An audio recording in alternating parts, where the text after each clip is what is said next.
नमस्कार विद्यार्थी मित्रों, आज मैं आप लोगों को अर्थशास्त्र कक्षा 12 का लेसन नंबर 1 का इम्पोर्टेंट क्वेश्चन बताने वाला हूं, जो हर विद्यार्थी के लिए परीक्षा की दृष्टि से महत्वपूर्ण होगा। तो बच्चों, ये हमारा क्वेश्चन है, एक आप लोग देख रहे होंगे। इम्पोर्टेंट क्वेश्चन में पहला है, अर्थशास्त्र के अध्ययन में टेक्नोलॉजी का उपयोग। ये बोर्ड के एग्ज़ाम में पूछा गया क्वेश्चन है, अक्सर एग्ज़ाम में पूछा जाता है। तो अर्थशास्त्र के अध्ययन में टेक्नोलॉजी का उपयोग कैसे होता है, किस प्रकार से होता है। बच्चों, आज का युग जो है टेक्नोलॉजी का युग है, आधुनिक युग टेक्नोलॉजी का युग। आप देख रहे हैं दैनिक जीवन में हम अधिक से अधिक टेक्नोलॉजी का उपयोग करते हैं। एक दूसरे के साथ संपर्क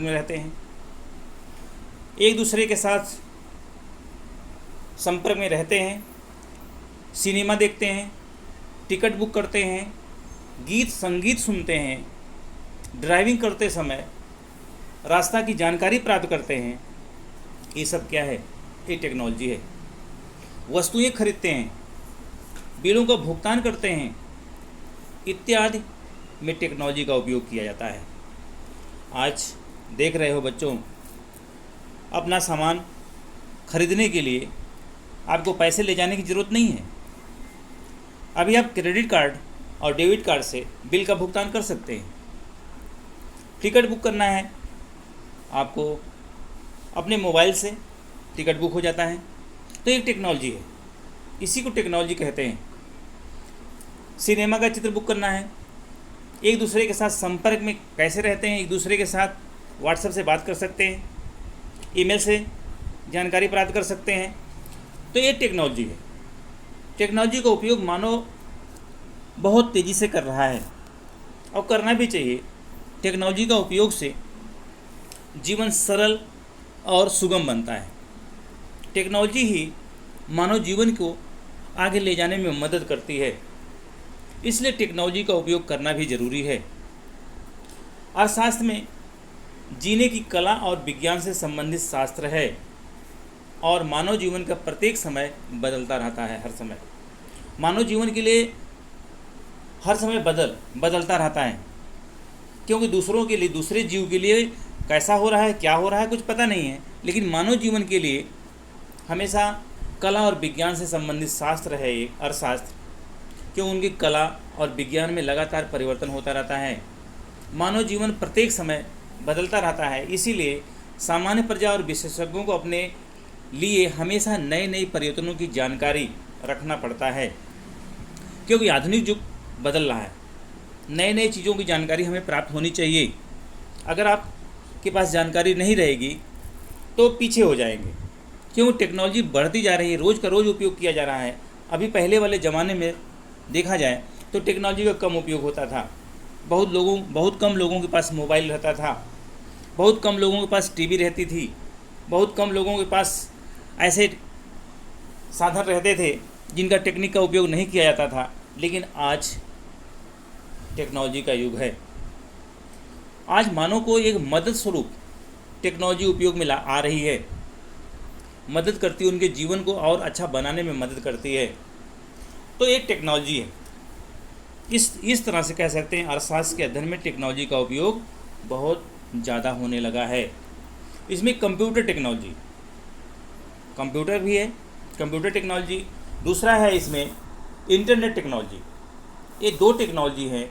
अर्थशास्त्र के अध्ययन में दो टेक्नोलॉजी का उपयोग किया जाता है, कंप्यूटर टेक्नोलॉजी और इंटरनेट टेक्नोलॉजी। तो आप लोगों को केवल इतना जानना है कि अर्थशास्त्र के अध्ययन में टेक्नोलॉजी का उपयोग किस प्रकार से होता है। बस इतना ही लिख देंगे। दूसरा क्वेश्चन है बच्चों, आप लोग दूसरा देख रहे होंगे, ये भी 2018 में पूछा गया क्वेश्चन है। अध्ययन करने में इंटरनेट की उपयोगिता लिखिए। अध्ययन करने में इंटरनेट की उपयोगिता मतलब पढ़ाई के क्षेत्र में या जानकारी के क्षेत्र में, किसी चीज़ को समझने के क्षेत्र में ये इंटरनेट का उपयोग किस प्रकार से किया जाता है। जानकारी प्राप्त करने के लिए, अध्ययन करने के लिए किस प्रकार से ये टेक्नोलॉजी का उपयोग किया जाता है। तो बच्चों, सबसे पहले मैं बता रहा हूँ, टेक्नोलॉजी तो एक मदद स्वरूप काम करती है, मानव के जीवन में वृद्धि लाती है, जीवन को अच्छा बनाती है। तो इंटरनेट किस प्रकार से उपयोगी है? इंटरनेट का उपयोग हम देखते हैं ट्यूटोरियल के क्षेत्र में। ट्यूटोरियल क्या होता है? जैसे कुछ वेबसाइट पर अपने विषय के पावर पॉइंट प्रेजेंटेशन, पढ़ने लायक सामग्री इत्यादि, ओपन एक्सेस लिंक इसको बोलते हैं, में रखी जाती है।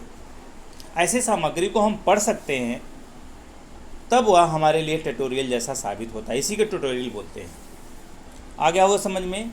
कोई पावर पॉइंट पढ़ने लायक सामग्री आपके पास है, उसके ओपन एक्सेस लिंक में रख लेते हैं और ऐसे सामग्री को हम पढ़ सकते हैं, बाद में पढ़ सकते हैं, कभी पढ़ना हो आप लोग तो पढ़ सकते हो। ये हुआ इंटरनेट का उपयोग। कोई जानकारी प्राप्त करना है आपको, तत्काल शिक्षा की जानकारी प्राप्त करना है, तो इंटरनेट के माध्यम से आपको आसानी से जानकारी प्राप्त हो सकती है। किसी के बारे में कोई क्वेश्चन आपके मन में आ रहा है तो इंटरनेट के माध्यम से आप देख सकते हो।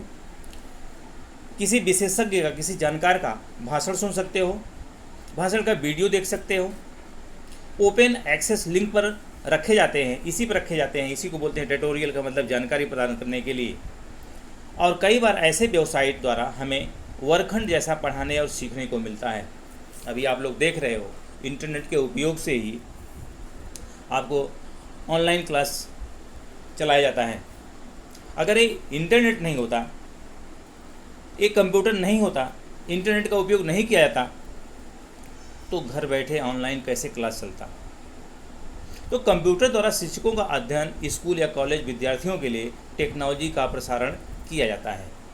शिक्षकों का व्याख्यान स्कूल या कॉलेज में विशेषज्ञों को या विद्यार्थियों के लिए टेलीविज़न पर, कभी कभी टेलीविज़न पर भी प्रसारण होता है। किसी जानकारी प्राप्त करने के लिए किसी विषय से संबंधित जानकारी दिया जाता है। तो ये होगा दूसरा। तीसरी पॉइंट है, पढ़ने योग्य सामग्री आपको भी इंटरनेट के माध्यम से प्राप्त हो जाती है।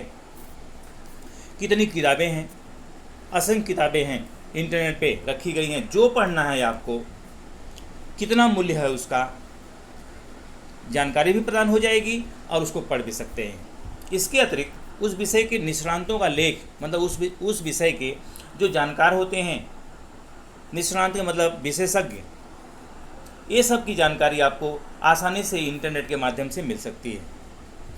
कुछ जनरल पैसा भर करके भी आप पढ़ सकते हैं। इस सामग्री को ई बुक या ई जनरल के नाम से जाना जाता है।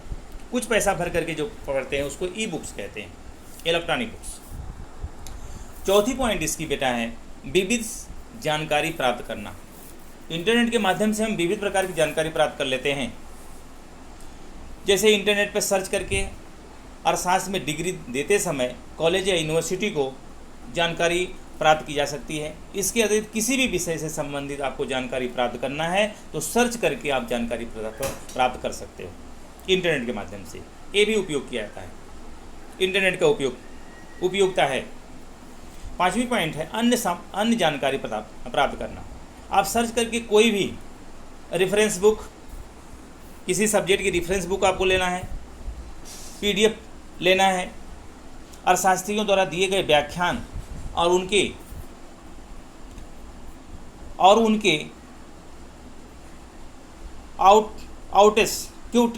क्यूटेस या उद्धृत इत्यादि भी प्राप्त कर सकते हैं। किसी भी अर्थशास्त्र के जानकार का आप व्याख्यान को सुन सकते हैं और जानकारी प्राप्त कर सकते हैं। लास्ट पॉइंट है इसकी बेटा, सांख्यिकी जानकारी।